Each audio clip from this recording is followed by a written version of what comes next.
Hey,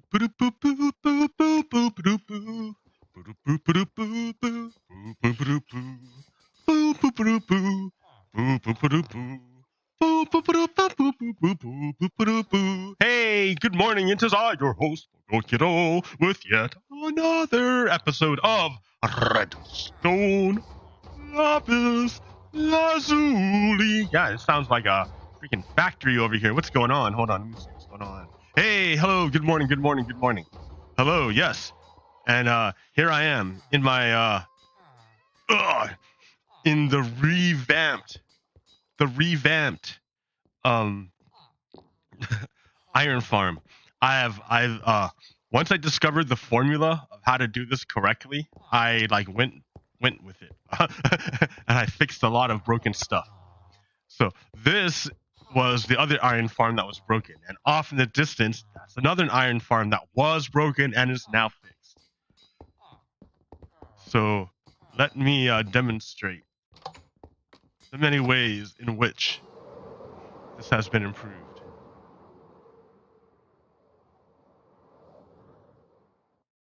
All right, you will see first off, there's no ugly thing in the middle because I found out that what I tried to do was create two iron farms and then sit in the middle of them and then see if I could get both of them to spawn stuff. And I found out it doesn't work that way. If you're gonna do that, I think you have to go up and down, not across. Um, okay, that was one thing. The other thing is, since that was unnecessary, I destroyed all that stuff there. And then I just like cleaned it up. I need to make, like, right now it's a flying saucer. I need to either make it into a building or like commit to flying saucer. um, and that one, I don't know. I think I was going for like a flying buttress church vibe, cathedral. But I experimented with colored glass. It doesn't seem to work as good as I thought. Maybe it's because it's the texture pack. Um, but yeah, it's not as good as I thought it would be. I know that they made a change to the graphics so that God rays are not here anymore, and so I got to figure out how to get them back. I don't know. Mike is on the wrong side.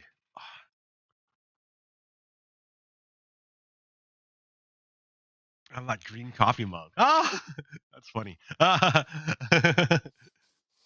Okay, so that's going on, right? The flying saucer. This one's nice. I like this one.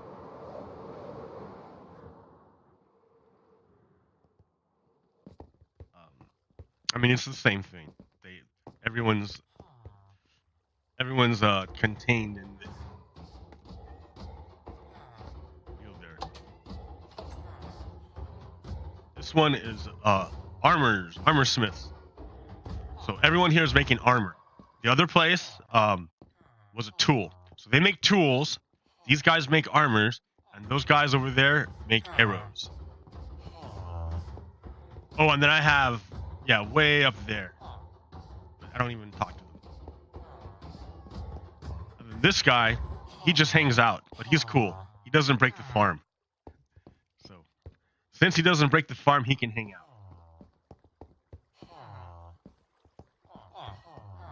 Guys, right? Uh. So yeah, but I think that's what I needed to do to fix things here, for the most part. Um, Everything works for the most part. The melon farm doesn't work, but and the crop farm doesn't really work. But I don't really need that right now, and I could redo that at the next place. They're coming out with the update in like 2 days, so so I was gonna, and I decided, what am I gonna do? I don't want to leave this world behind, but I don't want to. I want to see the new content. So what I figured I'm gonna do is I'm gonna just make another tunnel to a new place, and then start there. So I'll still be connected to this world, but I'll be able to start a new world with new content. So that's the plan. That's the plan. Ah. That way, I'll still have my stuff, all this work isn't lost. Like if I need to come back for iron or anything I need or gunpowder or whatever, all the gains I made here are not lost. They'll transfer to my new place, so I can like get up on my feet real quick at the new place.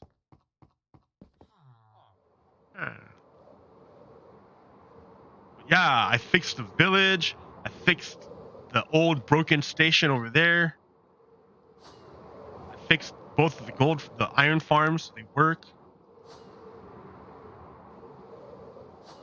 I cleaned it up so the desert looks pretty again.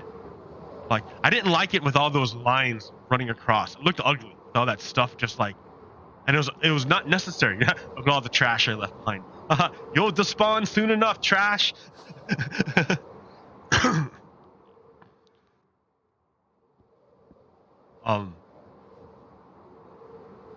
Yeah, all that extraneous stuff just lying around looked really ugly. And I really like the desert. I really like this color. Like, yeah, the villager trading hall I didn't really finish, but like I can come back to it if I need to. I mean, I don't even need it really. The gold farm is like bulletproof. It always works.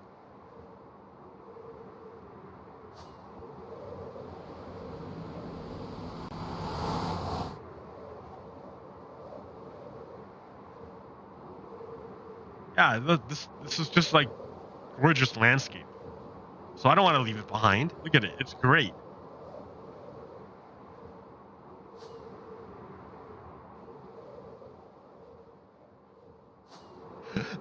What is this?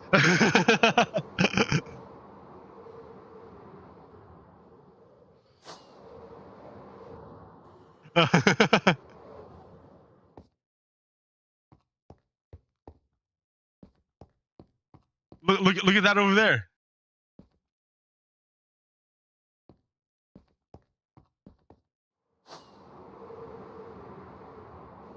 That's funny.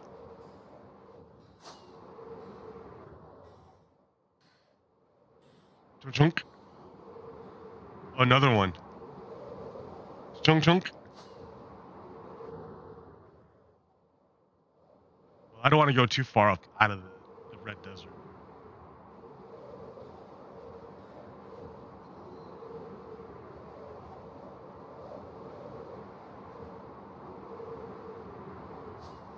It's the garden of the gods.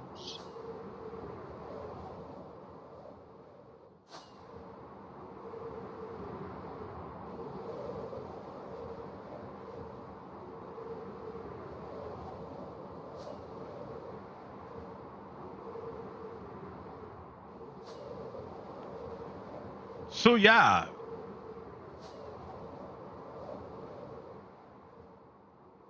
I really like. I mean, I put a bunch of work into this place. I don't want to leave all the benefits behind. So I don't want to make a brand new world. I want to. I mean, I reformed this part. I repaired it, and I want to continue building upon it. I don't want to like start over. Starting over is awful.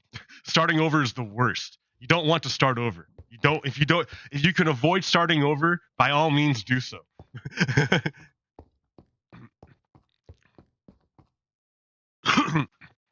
Okay, with that said, what can I look at here?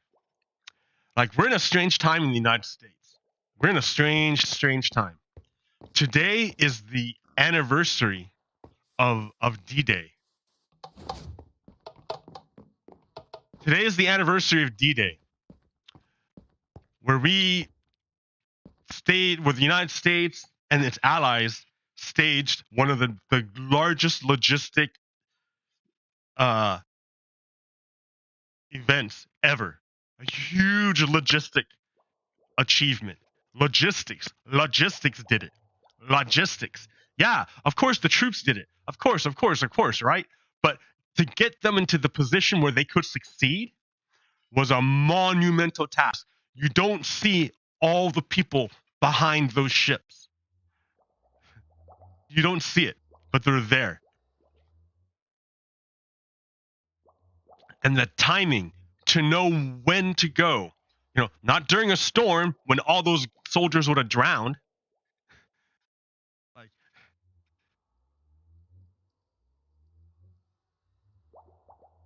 Oh, so many people.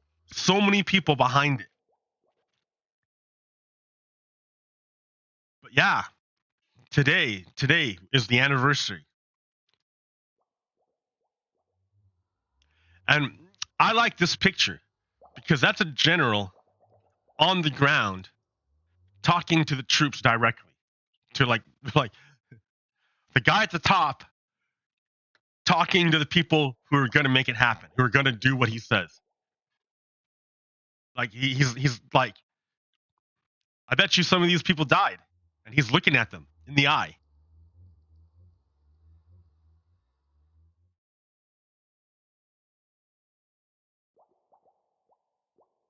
But um, there's also another thing that happened today, or what was it, June 4th? Was that that's the aftermath. After, let me show you before, the before picture. Before. So everyone knows this picture, right? This guy was walking across the street. This line of tanks was lining up to go run people over in Tiananmen Square. That's what they're going to do. They're going to go run people over in their tanks. And this guy stopped and yelled at them and told them to stop and jumped on top of the tank and told them, "What are you doing? What are you doing?" And then someone came out and took him away. And no one knows what happened to this person. No one knows what happened to this person. But we do know what happened afterwards to everyone else. Yep. Those are those are bicycles, and those are bodies of on the bicycles of people who got either shot or ran over. And you're saying no, no, they weren't,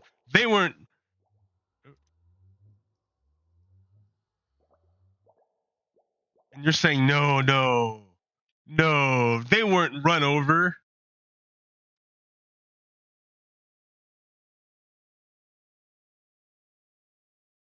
That's one picture. That's one picture.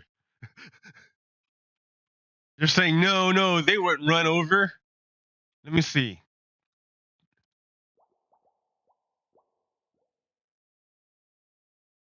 Yeah, dude, they were run over.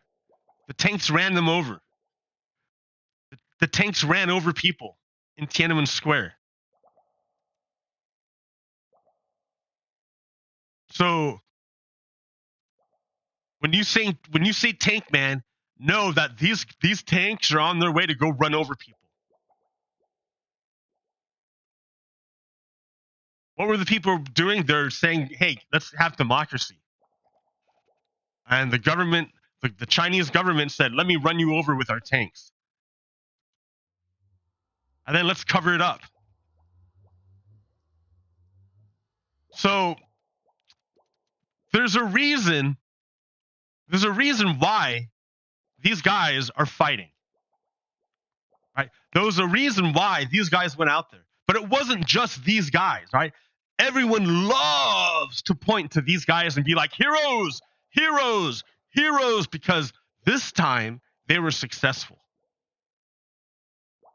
But nobody wants to talk about our other heroes. Why? How many holidays of remembrance do we have for Vietnam? How many holidays of remembrance do we have for our Korean War veterans and our Vietnam veterans, our Afghanistan veterans, our Desert Storm and Desert Shield veterans? I don't hear about that. Why? Oh, because they're not good PR. They're not good for maintaining that myth. You know that myth? You know the myth. So, you ever read that book called 1984? Uh, with by George Orwell. He talks about a great war. And after the Great War, everything changed. And everything refers back to the Great War. But nobody ever talks about all the other wars after the Great War. Well, because the Great War is used to justify the status quo. It's propaganda.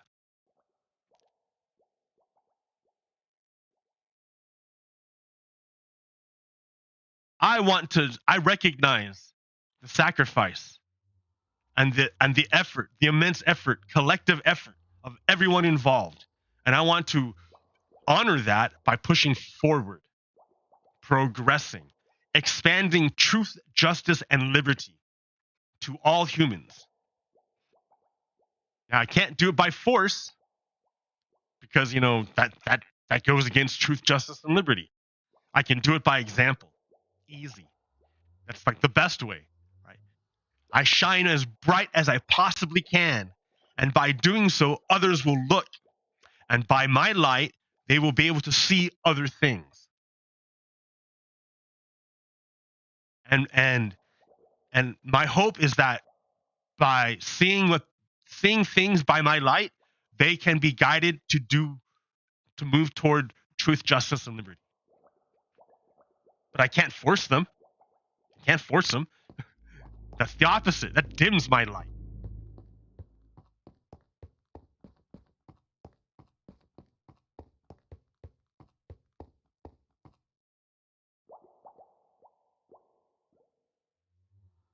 Yeah, there's a reason, right? We're there. There's a reason that that democracy is really, really important. There's a reason.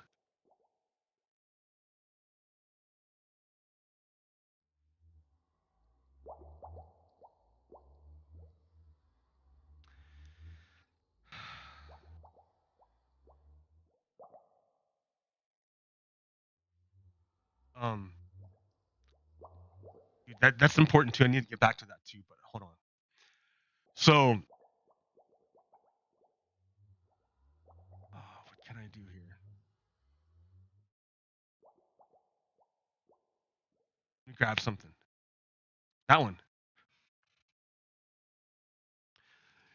Depuis que Matrix est sorti en 1980, what, 19, le gouvernement retire, retirait, euh, retire le téléphone fixe et fixé, euh, fixé les cabinets téléphoniques, le seul moyen de s'échapper de la matrice.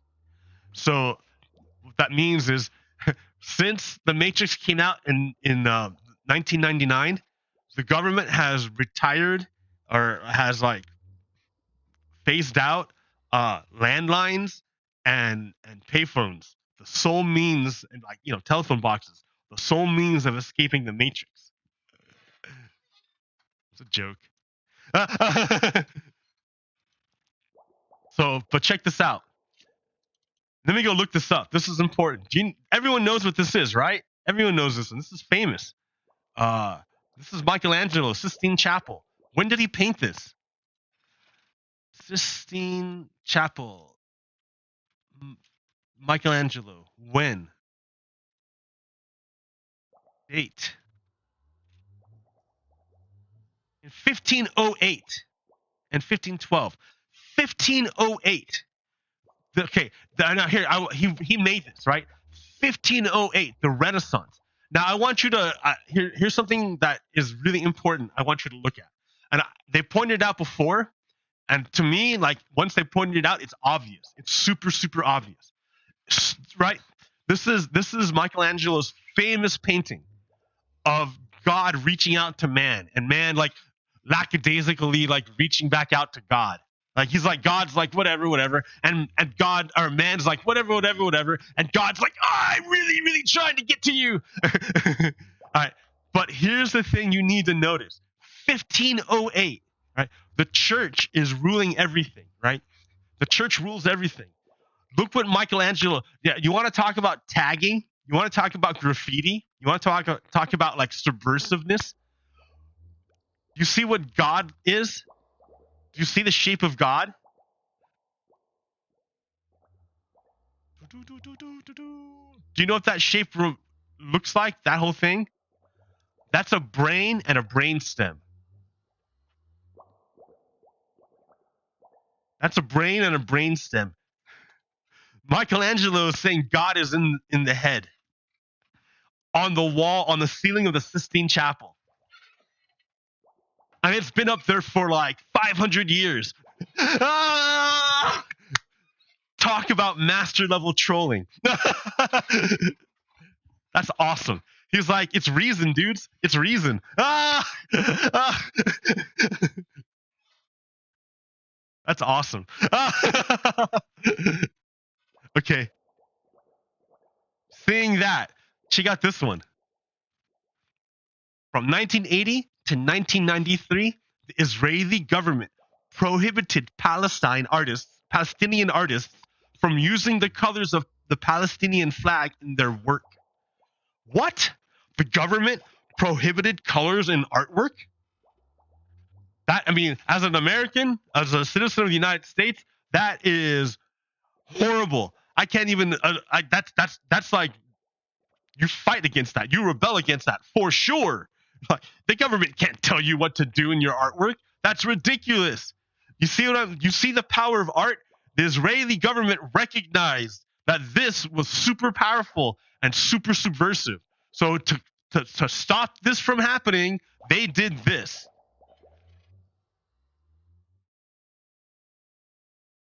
Who else would do something crazy like that?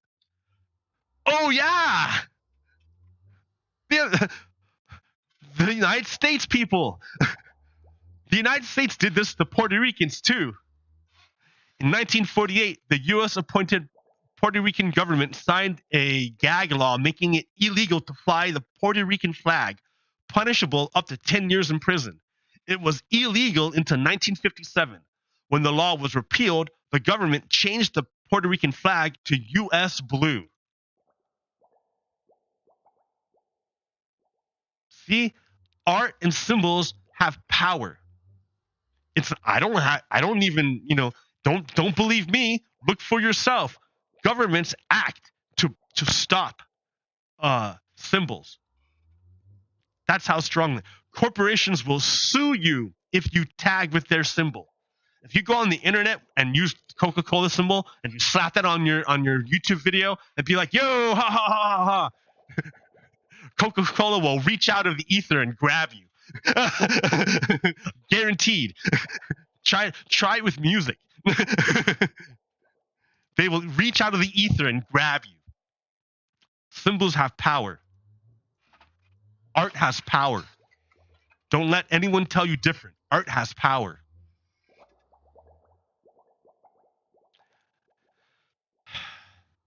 So, but what happened? Oh yeah, I got to remember, right? What happened in what's going on in Palestine is also represented in yes, the Tulsa massacre, Tulsa race riots, where white people like destroyed a black neighborhood and stole all their stuff and killed them and murdered black Americans.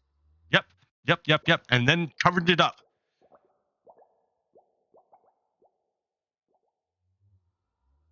I have all these things. What am I? That came out of nowhere. Here, out of nowhere. Donald Trump. You see, Donald Trump is bringing back the crisscross. He wore his pants backwards on live in Greenville, North Carolina. So it's like, I don't know. That's a bold move by Donald Trump, right? Crisscross, they're cool, but I think they got older and then they stopped doing that. I don't know. I don't think it's very comfortable. That's what I'm saying. It's like it's just not comfortable. But like, you know who else did that? This guy right here.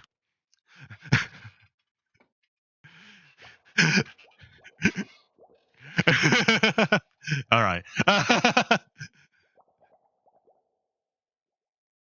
What else do I got? Joe Manchin says F you.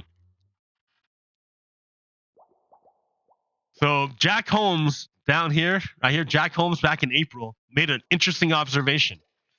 Joe Manchin says the filibuster, which is currently in place, fosters bipartisanship, which it is not. So he boils down the argument real quick. If the filibuster fosters bipartisanship, where is all the bipartisanship? Where has it been for these last decades when the filibuster has been in place?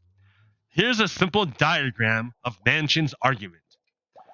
The filibuster is currently in place. Number two, there is currently very little bipartisanship. Number three, if we keep it in place, if we keep the filibuster in place, there will be lots of bipartisanship. Joe Manchin, everyone, Joe Manchin. So he says, since that's how Joe Manchin thinks, he's like, I'm not going to get rid of the filibuster. So another way of thinking about it, about what Joe Manchin is saying, is like, instead of invading on D-Day, Manchin wants to go talk to the Nazis and be like, yo, let's come to a deal, Nazis. How do we come to an agreement here? I want to work together with you, Nazis. Joe Manchin is not with the troops right now. Joe Manchin is not standing with President or with General Eisenhower, rallying the troops, getting them ready to sacrifice their lives in service to truth, justice, and liberty. No, Joe Manchin is with the Nazis and saying, Nazis, what do you want? I want to compromise with you. What do you want so we can work together, Nazis? Forget those other guys who are about to give their lives for democracy. Joe Manchin doesn't really care about democracy. Joe Manchin wants to work with the Nazis.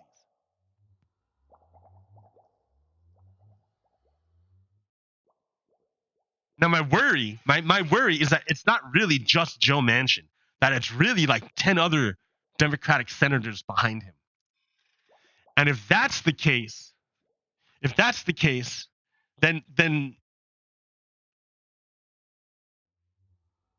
what happened is a surge of left-wing progressive act of voters pushed the Democrats into power. And in response to their left-wing surge, the Democrats moved to the right, away from their power. Why? Who are they really serving? Who are the Democrats? Who are those Democratic senators really serving? I'm gonna go look for that fucking zombie and kill him. Where are you, zombie? I hear you.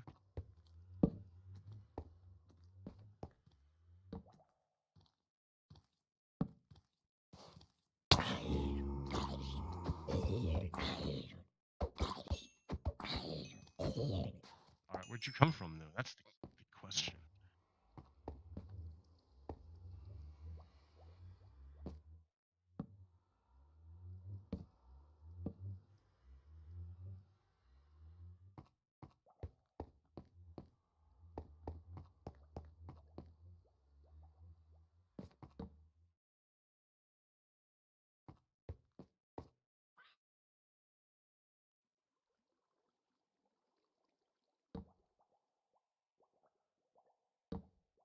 Okay.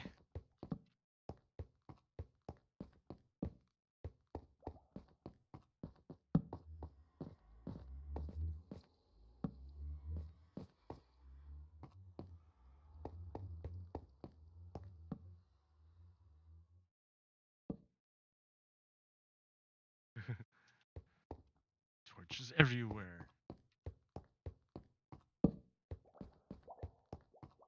Alright.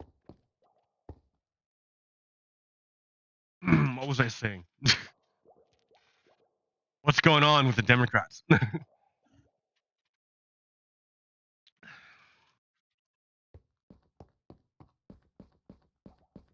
We're at the verge of multiracial democracy. And so the American experiment of the United States is that enlightened humans, through the use of reason, are able to come together and form a more perfect union. But that only works if all the parties want to come together. If the other party does not want to come together and you try to come together anyways, all you're going to do is get hurt.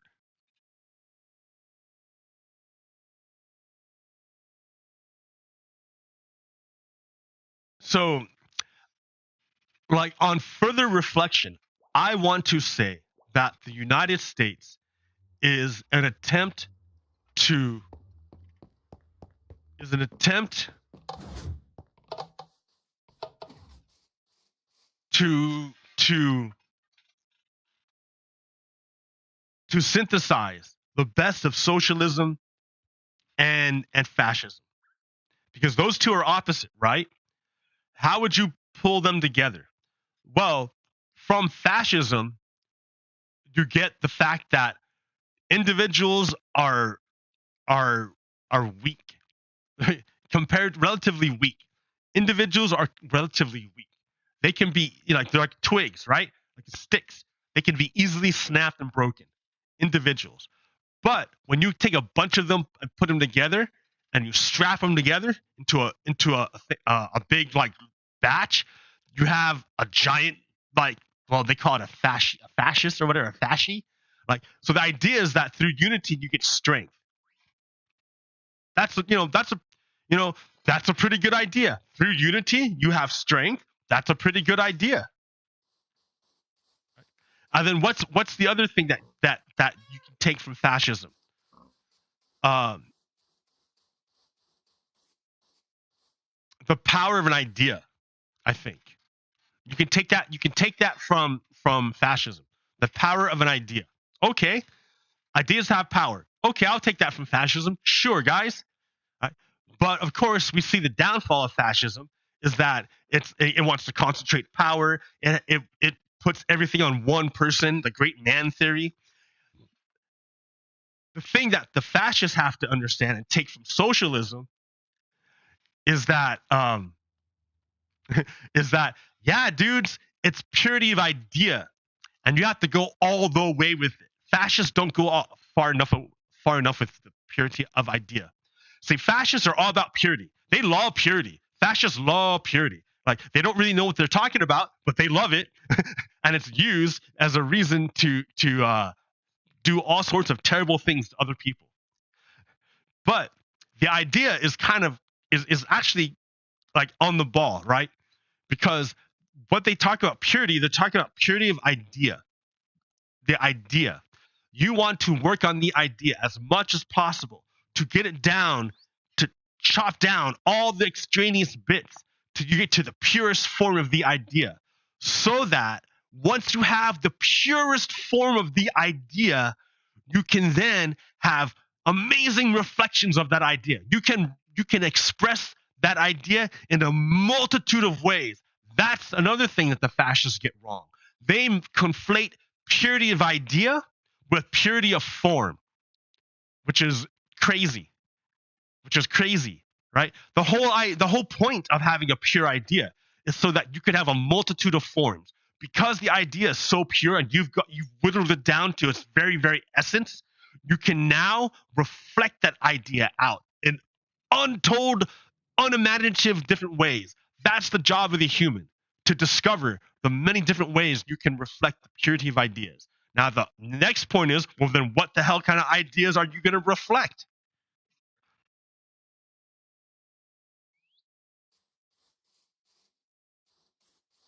What are we going to reflect? So here's the next thing I want to get to. I need to go backwards a bit. Um, the next thing is that fascists, you know, I introduced you to the whole idea last week, real quick, of, like, characters in a story, the archetypes. Real quick idea of archetypes. Um, and I want you to point out that, one of the archetypes is the hero.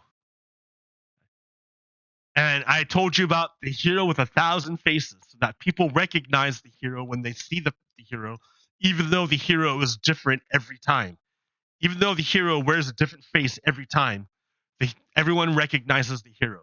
But here's the thing that I need people to understand, and I need you to understand. Remember that Einstein talked to you about frames of reference, relativity. So, and then you have to remember you are you are unique. You are human, and like just like all the other humans, but also you are unique, and you are very very very important. You are very important. You are unique because your perspective is unique. What is perspective? Perspective is taking raw information and in your brain using all your tools, all your experience, all your history, everything you've ever been taught. Your brain processes all that raw information into perception. Perception, what you perceive. You take in raw information and your brain processes it. And what it processes, what it gets, what it makes is unique. Nobody else, anywhere else, processes things like you. You are unique. So when I point to this thing and I point to this hero and I'm saying everyone, look for the archetypes, look for the archetypes, look for the archetypes, and I'm looking at the hero and I'm telling you that the hero has 1,000 faces. I want you to go to the mirror and look in the mirror.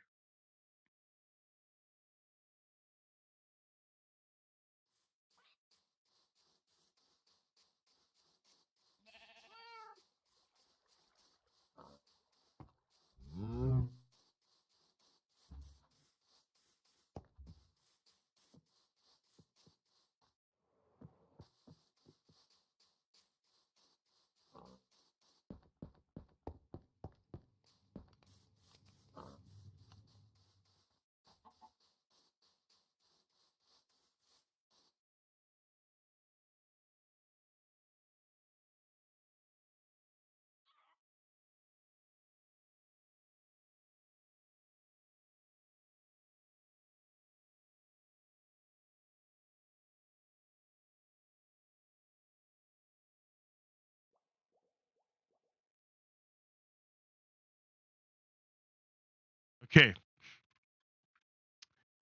this is important too. Um, my professor was telling me about this cutting edge theory, but it was like 20 years ago. So, but it was cutting edge back then, and I don't really remember it so well. But he was talking about this. Capitalism co-opts movements and iconography of the same people it marginalized and oppressed before they were seen as profitable in order to defang and those movements and preserve its own hegemony. So what that means is that you ever see a Che Guevara T-shirt, right? You ever see like capitalism? Um, Capitalism eats everything. It will sell whatever it can sell. That's what it does. It commodifies reality. That's the nature of capitalism. Capitalism takes nature and commodifies it and turns it into something that can be turned into profit. Because profit then it's fed back into the system of capitalism. Profit is good for capitalism. It's not good for humans, it's not good for the environment, but it's good for capitalism. So that's what nature wants. That's what capitalism wants to do. It wants to transform nature and humans into profit, which is then used. It's like the same thing, right? There's energy all over the universe. There's energy everywhere, right? The ball, like like billions of miles away in outer space, in the middle of nothing. There's a giant ball of gas that's on fire, exploding. That's been exploding for the past like millions and millions of years. and, and the light is so strong and intense, but it takes like 8 minutes for that light to get here to our planet. And but can you eat that light? No. Sure, you get the light. The planet is bathed in tons of energy, but you can't get it. You can't eat it. it has to go to a plant first, right? The plant has to take that energy and then do stuff to it, transform it into sugars so that the plant can use it. So the plant has to take that energy, transform that energy into another kind of energy so that the plant can use it.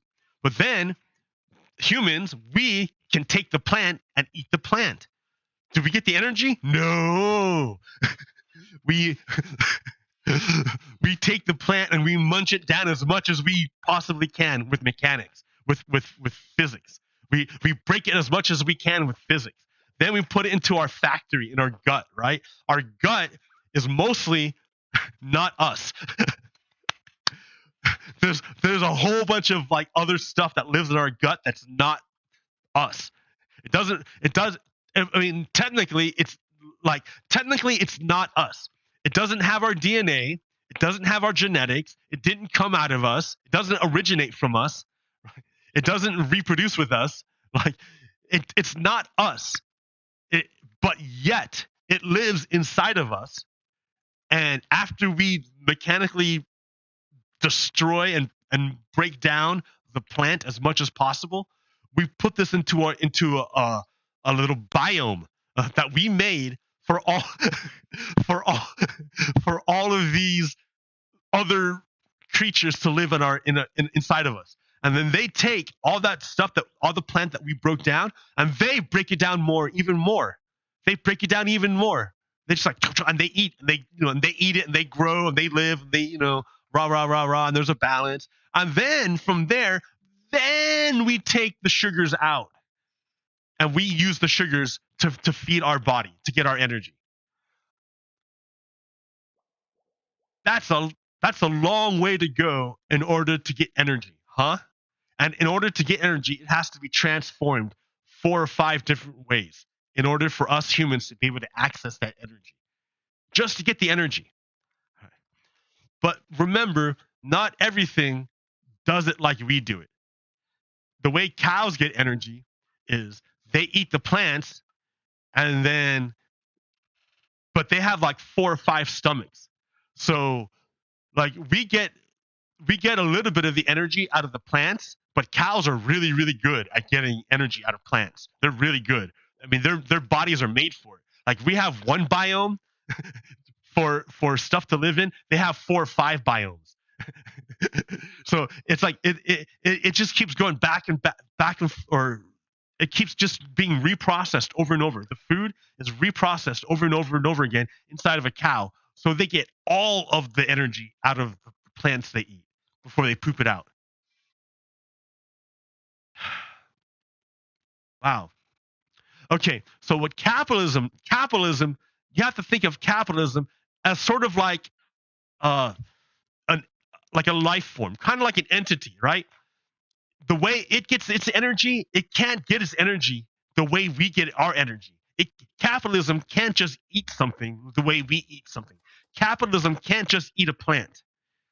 Capitalism has to transform nature through humans. It needs humans, right? The humans provide the important labor in order for this to happen. Without the human, capitalism can't do it. So capitalism creates a biome for humans to live in. The humans transform the nature into a form of energy that capitalism can use, called profit. But do you see the problem here? Where has the focus gone? The focus is no longer on the human individuals, but on the system, the capitalist system. Now your focus, right? You're taking care of the capitalist system. What's good for the capitalist system? Not what's good for the humans, because the humans are only good in as much as they provide profit for the capitalist system.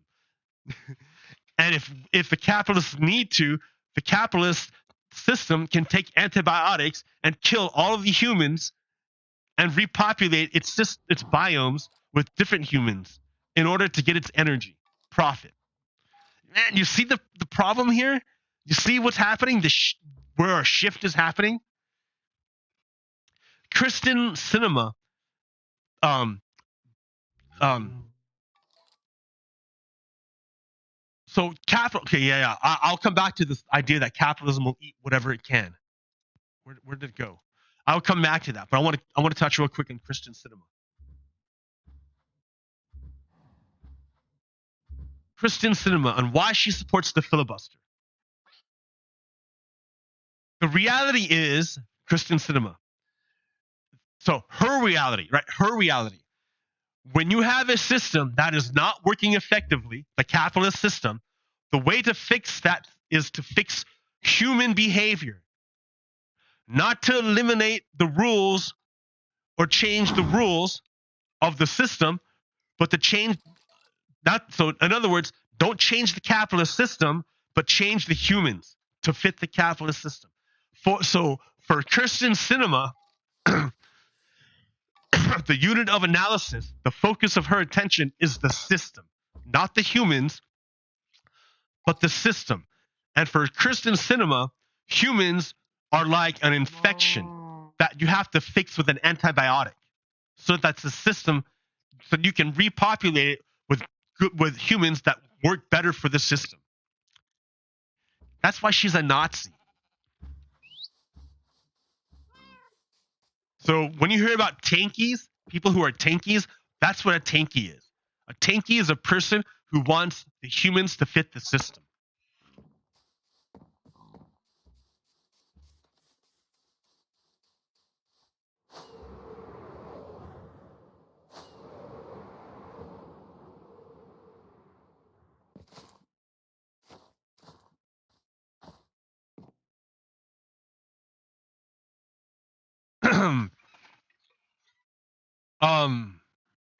So to come back here, okay. So capitalism will eat whatever it can in order to make a profit, even if that thing that it eats is against it. What it does is it strips the symbol of its meaning, empties it of its content by endlessly reproducing the symbol without context.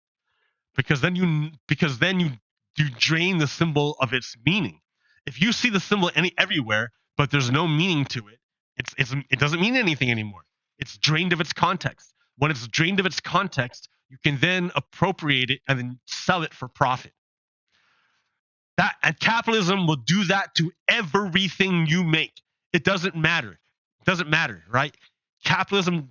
So even if you make something subversive, if it's successfully subversive, capitalism will eat it, and it will copy it and then drain it of its meaning in order of its significance in order to turn it into profit. So this was the diagram that my professor was showing me. There was like the expressed and the unexpressed access, and then you had the avant-garde, and then the traditional behind, and then you have the center blob where capitalism is consuming the avant-garde and the traditional, draining both of them of their meaning, because capitalism also does the same thing not only to art but to all forms of human expression. That's the nature of capitalism. So sure, you might want to say like Native Americans want to, like, why don't you just turn your symbols into like capitalism, because by doing so you drain it of its significance, of its meaning.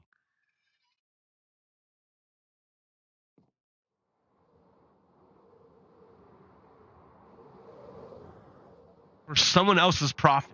It's not even that you don't even get anything for it, right? By draining of its meaning, it's not like the people gain from it. It's capitalists who gain from the draining of meaning. Because remember, for capitalists, nothing is true and everything is profit.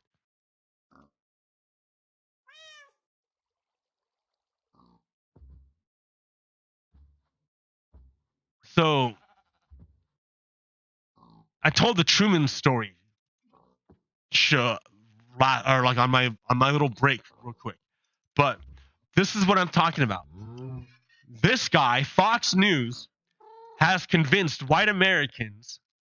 Fox News has convinced white Americans that minorities are taking all of their money.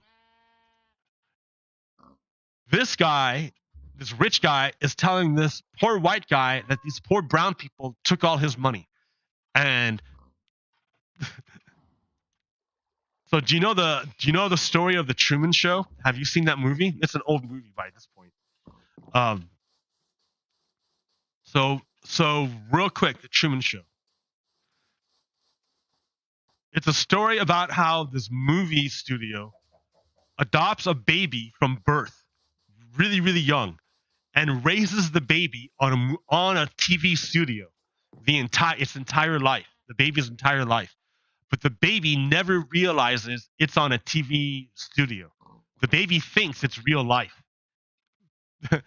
But unbeknownst to the baby, everything around the baby is is owned by the television studio, and it's designed to generate profit for the television studio. So all of this person's interactions with all of the humans he has are all fake. All of his interactions. He's a real human being, but all of his interactions are fake because he has a TV mom, a TV dad, a TV best friend, a TV girlfriend, a TV wife, a TV job. All of it's fake. All of it's fake. None of it's real. But it's necessary to maintain the illusion, to keep Truman in a bubble. So so the problem is Truman grows up, and as a human grows up, their consciousness expands, and they want to see more and more stuff. So the TV studio, in order to keep Truman like in the studio in the bubble, they had to engineer stuff to keep them, locked away, keep him locked away. Damn it. So the TV studios engineer a trauma. They have the TV dad and the real Truman, boy Truman, go out on a fishing boat on a fishing trip, and then there's a big storm, and Truman watches his dad die, watches his dad slip away and drown and become lost. So after that, Truman is terrified of water. In other words, the TV studios implanted into Truman a fear so that they could control him. By implanting a fear inside of Truman, they can control Truman.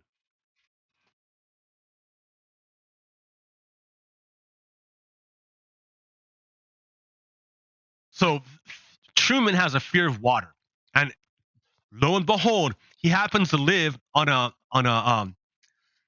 peninsula where he's surrounded by water, and the only way to get to the mainland is by crossing a big river, which is over water. So he's like basically on an island. He doesn't want to go anywhere. He's so it's easy to so all around Truman, his world is artificial, and Truman is on a schedule. Like he goes to work, he wakes up at a certain time, he gets on a certain bus. So because everything is so predictable for Truman, the TV studio can create programming all around him. He's the only one who doesn't know. So he's trying to be a good person, but he doesn't know that he's in a totally fake world. He's totally unaware of it. Uh, but after a while, like like a splinter in his mind, he starts to notice things are not quite right. Like it doesn't feel quite right, and he wants to leave. He wants to get out of his bubble. Uh, so he starts like exploring, like, oh, maybe I should go on a trip. But his wife says, nah, you don't want to go on a trip. You want to just stay home. Like, oh, I don't want to go on a trip with you. No, I don't feel very well. Like, oh, you can't go on a trip. You have all that important stuff you have to do. All these things. All these reasons why not to leave. And then his best friend's like, oh yeah, no, don't go on that trip. Why don't you stay here? Go to come hang with me. Work on my garage with me. Come paint the house with me or something. Let's go drink some beers. Let's go hang out, be best friends together. So, so Truman's like, yeah, you guess you're right. You're right. Because why would people around him lie? So Truman goes along with it, but it still bothers him. It still bothers him. And like, I don't know, more and more stuff happens, and he starts noticing more and more stuff. He starts testing. He starts testing his suspicions, and as he tests, because he not just randomly but scientifically tests his suspicions. Right, and and when he scientifically tests the suspicions, he's like, oh, things are, something's on here, something's going on here. Uh, So he's like, I'm gonna take a plane. I'm gonna take a plane and get out of here. So all of a sudden, mysteriously, he can't leave. He can't leave the country. It's like, oh no, I can't leave. Like for some reason, I don't know. Planes are down. Like the airport's closed or something. Can't leave the country. Can't leave. Uh, he's like, well, forget it then. I'm gonna drive over that bridge. So he gets in the car with his wife and he starts driving. And he's like, I'm gonna drive over the bridge. And his wife is begging him, please don't do it. Please don't. No, please, no, no. And he's driving, and like fire comes up out of nowhere to stop him from going. But he doesn't care, and he goes through the fire and he keeps going. And then like signs come up saying, wild animals, beware, don't go here, like werewolves. And he's like, I don't care, I'm gonna keep going. And then finally, like there's a military roadblock saying you can't pass. And he's like, okay. So he goes back. So now he's like, I can't drive, I can't fly, like I gotta get across. I gotta get out of here. So Truman faces his biggest fear. He faces his biggest fear and he gets on a boat and he starts sailing. Right. But remember, he's on a big studio set in a big bubble. So it's not a real ocean. It only goes so far before it hits a wall. So the producer who's watching everything happen, and he doesn't want Truman to escape because Truman is his moneymaker. If Truman escapes, he loses his money. Like he sells a lot of ads using Truman. So if Truman escapes, he can't sell things anymore. So the producer, his show ends. So the producer does not want Truman to escape. So the producer conjures up a giant storm, and it scares Truman, but Truman isn't scared away. So the producer makes the storm so bad that it capsizes his boat. The producer can't kill Truman because Truman is his moneymaker, but he needs Truman to go back. If he can't control him, he needs to control him. And if he can't, but Truman doesn't give up. So the storm goes away magically, just as magically as it appeared. It goes away. The boat rights itself. He gets back on and he reaches the wall and he finds the door and Truman walks through the door. The whole world is watching Truman try to escape the mental prison that he's in, and yeah, and he has the courage and he walks through that door and the whole world is waiting for him. So thinking of that story, think of white Americans as living in a media bubble. Their whole lives, they have been traumatized over and over and over again about going overseas, the horrible things that happen by going overseas. And why isn't it better? Isn't it much better to stay home? We're number one. We're the best. Why go anywhere else? We have everything. In fact, everyone's trying to come here. Why would we leave this place to go anywhere else? You'd be crazy to go anywhere else. It's dangerous to go anywhere else. Stay home. So yeah, like Americans were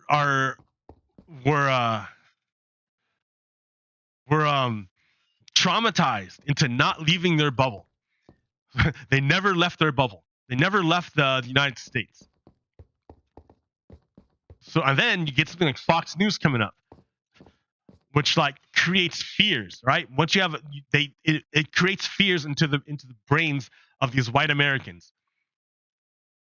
And if they're in a bubble, they can't hear anything else, and so they really really believe it. All their friends all around them reinforce it. So if they ever try to escape, if any of these white Americans start thinking, you know what, maybe those Black Lives Matter people have a point, their friends will turn on them. Their friends will morph into agents of the matrix of control and like beat them back into compliance with white supremacy. It's really, really hard for them to get out.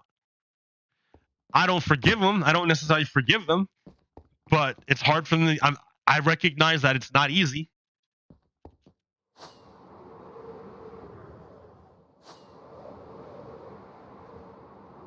And so that instead of thinking of white Americans as inherently evil, and think of them instead as trapped in a bubble that keeps them ignorant in service to something else, and that doesn't help them, but it helps their captors.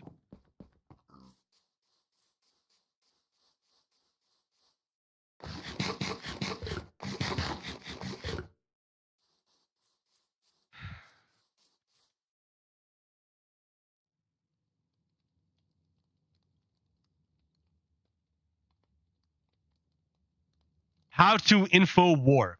So we're in a war right now. We're in an information war. And there are lots of ways, like, I mean, and you're in it whether you want to believe it or not. You're in it whether you want to fight or not. It's all around you. It doesn't matter, right? It's here. Like, your parents are in it, your priest is in it, your neighbors are in it, your kids are in it. Everyone is in this information war, whether you want to be or not. That's the way it is. How do you fight this information war? You're in it. You might as well do good, right? So let's look at this. How do you do good? Quote, tweet your friends, screenshot your enemies. That's what you do. You spread. This is an online engagement rule from Dash. If you need or want to push back on disinformation or highlight a dishonest or dangerous statement, using a photo of the statement allows you to make your point without giving the troll the information or exposure they need. So you want to spread your friends. You want to quote tweet your friends. If you really, really like your friends, spread that stuff. The way you say I love you in internet is sharing. If I really love you, I'm going to share your stuff and spread it to my other friends and make other brains and other eyeballs see what I see. If I love you, that's what I'm going to do. I'm going to spread your consciousness. If I hate you, I'm gonna screenshot your consciousness or screenshot your stuff so I can frame it the way I want. And by framing it the way I want, I can destroy whatever message you want to send and replace it with my message. Information warfare. You're in it whether you want to or not. Don't spread disinformation. If you respond to disinformation for the purpose of debunking it, you are inadvertently instructing the algorithm to show the offending disinformation to more people. You can either use the screenshot trick above or separately share a fact check or article that debunks the conspiracy theory. Like I try to do this part. I try to debunk it. I try not, and by doing that, I don't get personal. Any personal attacks, I ignore because they're worthless. Who cares what they think? There's nothing they can say that actually hurts me because I look at the source. If the source is a troll, anything that comes out of it is worthless. There's nothing that means anything. They can say whatever they want about me. It's all lies. But I can tell it hurts them if I keep repeating facts because they'll do anything to get me to stop repeating facts. They'll try to bait me into other topics to get me to talk about other stuff. But if you keep repeating facts over and over and over again, all they're doing is spreading their own debunking. But don't ever engage them to like call them bad names or to defend yourself because that just spreads their stuff. That just tells them, oh, this is the button to press to get people to engage. That's all you're telling them. If you don't fact check or spread good information in response. Otherwise, just don't respond to disinformation. Just don't spread it. We're in an information war. I got all this stuff, but it's okay. I think I got most of it for now. All right, everyone. Thanks for hanging out. Next week I should have my book and I should be in a new environment. So I won't be here in Clascany Village or Central Memorial Station or any of the other great stuff. I'll be making new stuff. A new world. A whole new world. Yeah. I'll make a pirate broadcast, I think, later on because I got other stuff I want to talk about that's a little more controversial. But hang in there, guys. Hang in there. Like, we need to hold on to democracy. We have to hold on to democracy. Democracy is our best bet. So Republicans are obviously not on board with democracy. So if you're with Republicans, it also means you're not on board with democracy. So by this way, we can look past the labels and see what's really going on. And if you're agreeing with Republicans, it means some bad stuff.